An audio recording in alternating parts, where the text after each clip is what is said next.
मैं चैलेंज करता हूँ प्रेमानंद जी, एक अक्षर मेरे सामने संस्कृत बोलकर दिखा दें बस,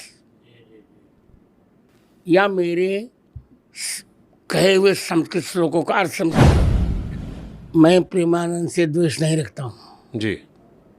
फिर कर रहा हूँ मेरे बालक जैसे, पर मैं उन्हें न तो विद्वान कह रहा हूँ जी, न साधक न चमत्कारी। चमत्कार उसको कहते हैं जो शास्त्रीय चर्चा पर साजगार हो। वो राधा वल्लभी हैं जी। राधा सुधा निधि के एक श्लोकार्थ भी ठीक से बता दें। सारे शंकराचार्य नकली, सारे आचार्य नकली हैं। भाष्य न लिखने के कारण जी। अब पूर्व के शंकराचार्य को स्वयं संस्कृत बोलने का अभ्यास नहीं है कि और गाली देने से कुछ शंकराचार्य बन जाता है क्या? चित्रा त्रिपाठी और अनिरुद्धाचार्य जी महाराज का मामला भी थमा भी नहीं था कि रामभद्राचार्य जी महाराज की एक नई टिप्पणी ने एक नया बखेड़ा खड़ा कर दिया।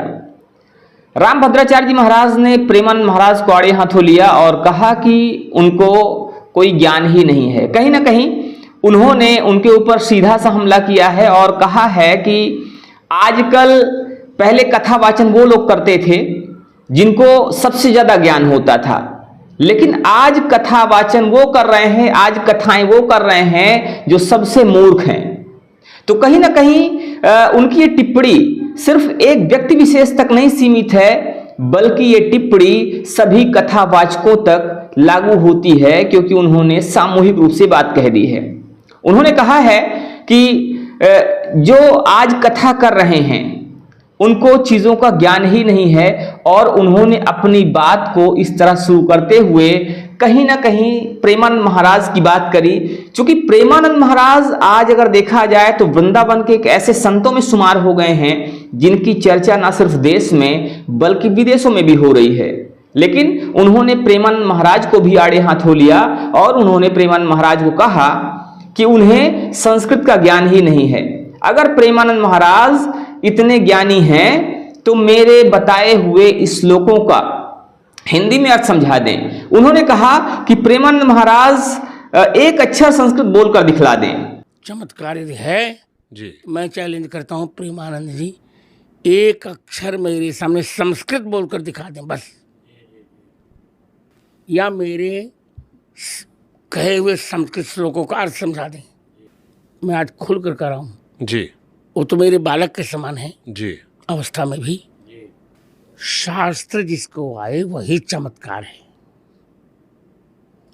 किडनी ना उन पर डायलिसिस तो होता रहता है उनका, जी, डायलिसिस के पर वो जी रहे हैं, जीने दीजिए, let him do which he wants. मैं प्रेमानंद से द्वेष नहीं रखता हूँ जी, फिर कर रहा हूँ मेरे बालक जैसे, पर मैं उन्हें न तो विद्वान कह रहा हूँ जी, न साधक न चमत्कारी। चमत्कार उसको कहते हैं जो शास्त्रीय चर्चा पर साजगार हो। वो राधा वल्लभी हैं जी, राधा सुधा निधि के एक श्लोकार्थ भी ठीक से बता दें। असल में बात यह है कि इस समय एक जंग छिड़ी हुई है। एक तरफ जहां चित्रा त्रिपाठी और अनिरुद्धाचार्य जी के बीच में एक वाकयुद्ध चल रहा है, वहीं दूसरी तरफ आज जो ये नई टिप्पणी इस समय वायरल हो रही है, इसने एक और नई बात को बढ़ावा दे दिया है। अब देखना यह होगा कि इस पर बाकी जो भी कथावाचक हैं, बाकी संत हैं, उनकी क्या टिप्पणी आती है। लेकिन अब सोचने वाली बात यह भी है कि क्या इस तरह से संतों का आपस में एक दूसरे पर आरोप प्रत्यारोप उचित है? क्या संतों को इस तरह से एक दूसरे के ऊपर टिप्पणी करना चाहिए? क्या एक दूसरे के ऊपर ऐसे आरोप लगाने चाहिए? क्योंकि अगर हम बात प्रेमानंद महाराज की करें तो प्रेमानंद महाराज आज सनातन के एक ऐसे संत के तौर पर देखे जाते हैं जो कि लोगों को सही रास्ता दिखाने के लिए जाने जाते हैं, जिनसे बहुत सारे लोग ताल्लुक रखते हैं। प्रेमानंद महाराज की चर्चा अगर बात करें, अगर उनकी चर्चा की बात की जाए तो प्रेमानंद महाराज की चर्चा न सिर्फ देश में है बल्कि विदेशों में भी है।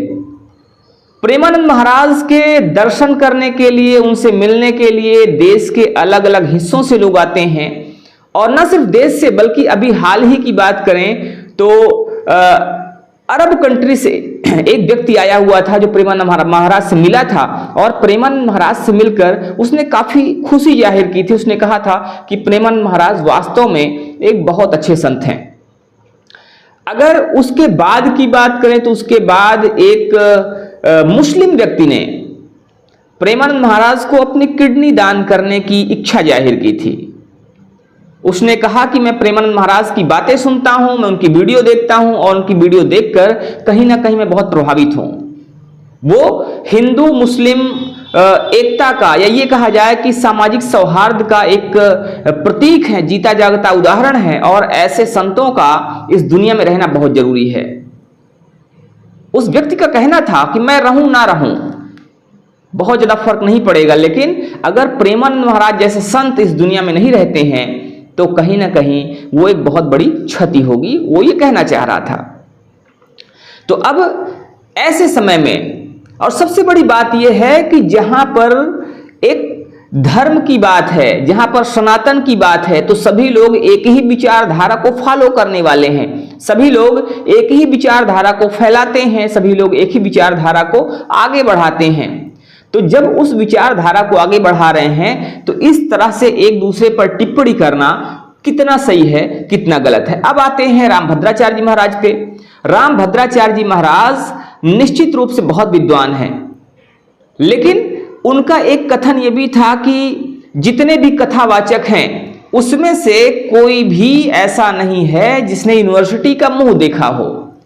तो क्या इस आधार पर किसी को रोका जा सकता है कि किसी ने यूनिवर्सिटी का मुंह नहीं देखा है?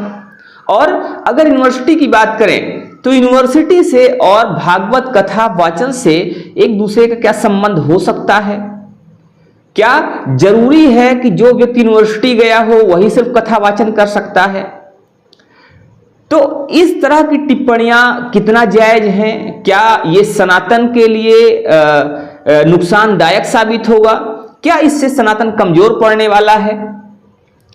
वहीं दूसरी तरफ अगर देखा जाए तो कुछ और भी संत हैं जो एक दूसरे पर ऐसी टिप्पणियां करते रहते हैं और कहीं ना कहीं वो अपनी छवि को अच्छा बनाने के लिए दूसरी की छवि को धूमिल करने की कोशिश करते हैं। तो इन सब मुद्दों को लेकर अगर देखा जाए, अगर इन सब मुद्दों पे बात की जाए, या इस आधार पर जो चीजें की जा रही हैं कि मैं बड़ा या तू बड़ा, अपने आप को बड़ा साबित करने के लिए ये जो ऐसे आरोप प्रत्यारोप लगाए जा रहे हैं, इसको आप कहां तक देखते हैं? इसमें कोई दो राय नहीं है कि अनिरुद्धाचार्य जी, इसमें कोई दो राय नहीं है कि स्वामी रामभद्राचार्य जी एक बड़े संत हैं। स्वामी रामभद्राचार्य जी बहुत ज्ञानी हैं, स्वामी रामभद्राचार्य जी बहुत विद्वान हैं। अभी जो अनिरुद्धाचार्य जी महाराज की बातें चल रही हैं, अनिरुद्धाचार्य जी महाराज का जो मामला इस समय तूल पकड़ा हुआ है, उस पर भी उन्होंने अपना व्यू रखा, अपना पक्ष रखा, और उन्होंने उनको भी आड़े हाथों लिया। तो इस तरह से अगर कहा जाए तो एक पॉडकास्ट के दौरान शुभांकर मिश्रा के साथ में बैठकर उन्होंने जब इस विषय पर उनसे पूछा गया तो उन्होंने बहुत सारी बातें की, और कुछ ऐसी बातें की जो कि हो सकता है सनातन धर्म से ताल्लुक रखने वाले कुछ लोगों को चुभ भी सकती हैं, जो सनातन धर्म को मानने वाले हैं, या सनातन धर्म के कुछ ऐसे गुरुओं के खिलाफ जो उन्होंने टिप्पणी कर दी, जिनके समर्थक बहुत ज्यादा हैं, जिनको लोग मानने वाले हैं। अब चाहे हम बात करें प्रेमानंद महाराज की, चाहे बात करें अनिरुद्धाचार्य जी की, तो हो सकता है कि उनके जो शिष्य हैं उनको भी ये टिप्पणियां चुभ सकती हैं। फिलहाल सनातन धर्म को लेकर, सनातन धर्म के उत्थान को लेकर ये टिप्पणियां कितनी जायज हैं? क्या ये टिप्पणियां सनातन धर्म को नुकसान पहुंचाने वाली हैं? और क्या इन टिप्पणियों से आने वाले समय में स्वामी रामभद्राचार्य जी की खुद की छवि खराब होने वाली है? इस पर भी आप अपनी राय हमें जरूर दीजिएगा, हमें बताइएगा कि ये चीजें सही हैं या गलत हैं। आपके जो भी कमेंट्स हैं, आपके जो भी विचार हैं, उनका इंतजार रहेगा। बने रहिए हमारे साथ खबरों के अपडेट के लिए।